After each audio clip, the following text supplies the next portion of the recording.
Okay, so I'm going to be doing a video on the first 350 miles on the bike.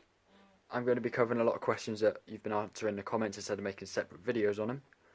The first thing I was asked was about fuel economy, which for the 350 miles I've only had to fill up twice, and once I still had half a tank, and I've still got half a tank now, so in theory I've only used one tank.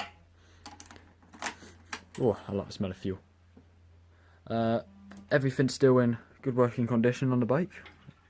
I nearly dropped it then, I didn't have the side stand down. There is a bit of cosmetic damage, which is normal for a bike. It's a bit dirty because I go to country roads mainly because for restricted speed. As you can see from all this bit where the mud would spray up, it's all in there. The exhaust is filthy as well. If we keep going around, we do have some damage from where the kickstart lever, it's also rusted a little bit. The kickstart lever hits against there, which is not much of a problem. If we keep going round, go to a crack in the fairing from where I came off, and a couple of scratches from where I came off again. And if we keep going round, we're just going to cover all the bad stuff first. We can carry on to the negatives or positives. There's no damage on the front, the mirrors, or the left side. Most of the damage is just from where I fell off of it, where I lost traction on the road. The next question I got was about storage for the bike. If you do put storage on the bike, you do have to tell your insurance company about it, or the bike will actually void your insurance. The way I carry storage on my bike is I use my backpack and put all my stuff in there. There is also the seat that comes off through a keyhole here. Just get that off.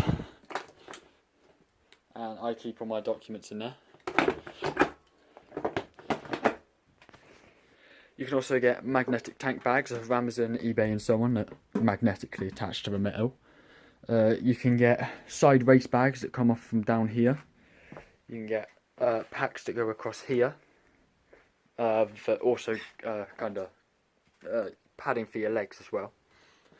There's just loads of storage options, but I prefer using my bag because that's just easier for me.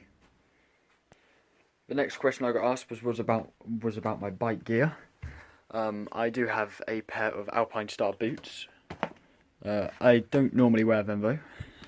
I've got my HJC helmet that has built-in features of sun visors and vents as standard. And inside my helmet you'll find Alpine Star gloves, which my dad got for me the other day. They're amazing. For yellows. They actually keep your hands really warm in 7-degree temperatures. I've also got a Yamaha bike jacket, which isn't currently with me, but that's my standard bike gear. I don't wear any trousers at the moment, and I normally just wear trainers. Alright, the next thing I was asked was the pros and cons of the bike.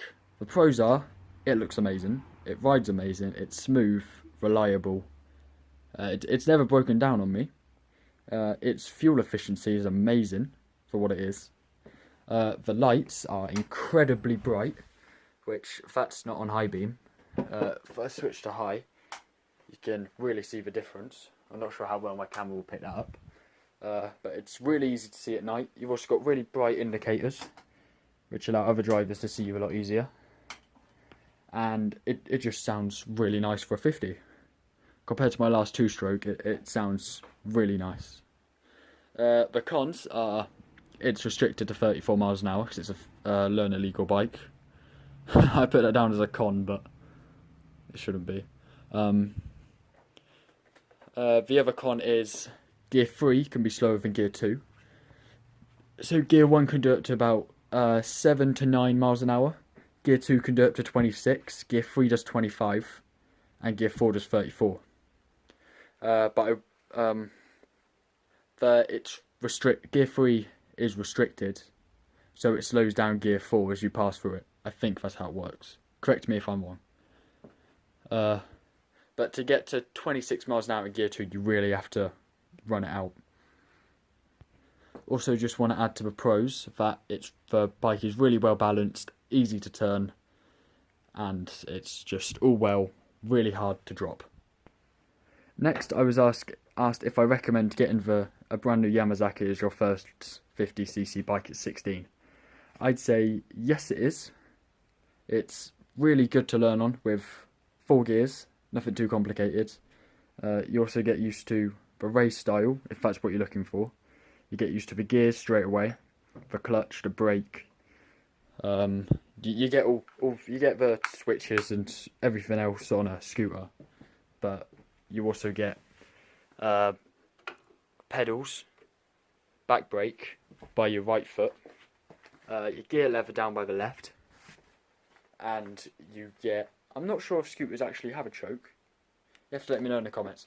But yeah, so that's the differences between it, and I would say it's definitely worth it if you're thinking about getting bigger bikes in the future instead of a car. Right, next thing I was asked about was the ECU connections. I don't know much about the ECU. I'm struggling to find any information about it. The only thing I know about it is it's made in India, it's made for Euro 3 bikes, yeah, this is a Euro 4, and the India Mart has failed to send me a quote so far. So until I find out more information about the ECU buried in there, I'll let you know. But what I can tell you is it is not an ODB connection or an ODB2. Right, okay, delivery information. I got asked this a few times as well, is how much was the delivery and how far I got it delivered. I got it from Cheap Bike Source in Milton Keynes, which is about, I think it's 30-40 miles. It's not far. I think 30-40 miles would actually be a stretch. And that cost £45 to get it delivered, which it's so much easier getting it delivered because you can learn in your local area without worrying about riding it back and getting lost on big roads or accidentally turning onto a motorway.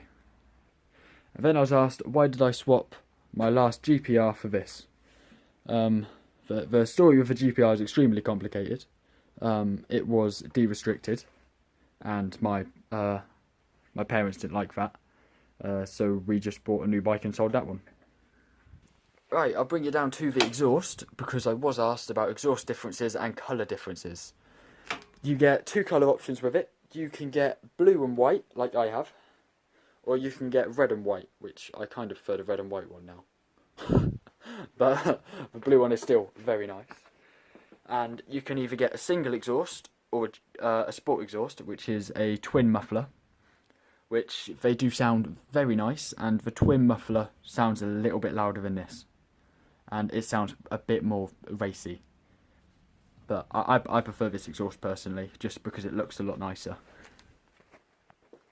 The twin muffler is also an extra £25.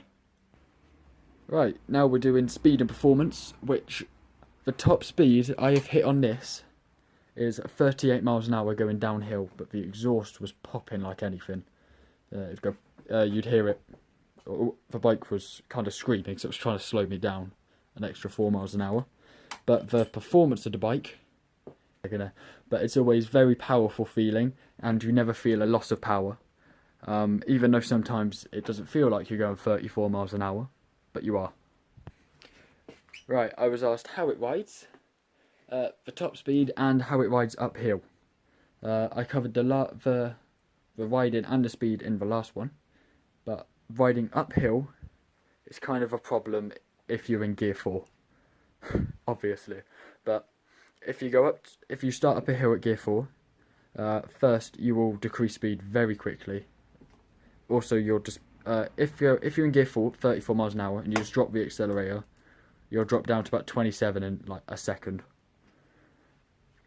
But yeah, it struggles uphill. You have to downshift a couple times, and you will remain about 24 miles an hour going uphill.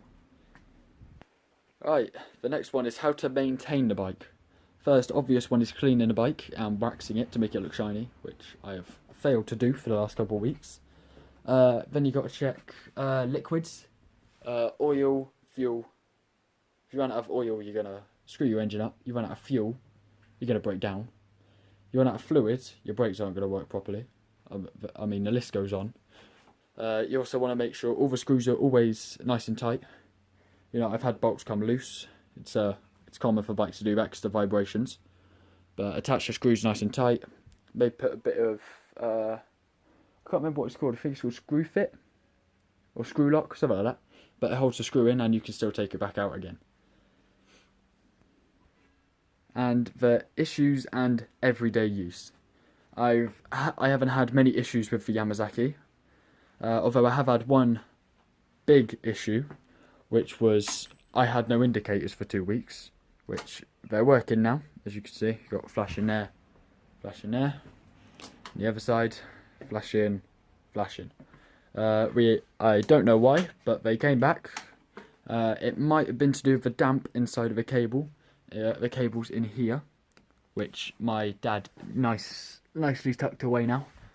They're all clean and they're all good now. And everyday use, it is reliable. It hasn't let me down yet, and I've had it for a couple months, and it's working perfectly. So I'd recommend it for everyday use, for commuting and so forth. Back to the exhaust story. I've been asked about third-party exhausts. I am unable to find any third-party exhaust for this bike up to this point, but I will let you know if I do find any.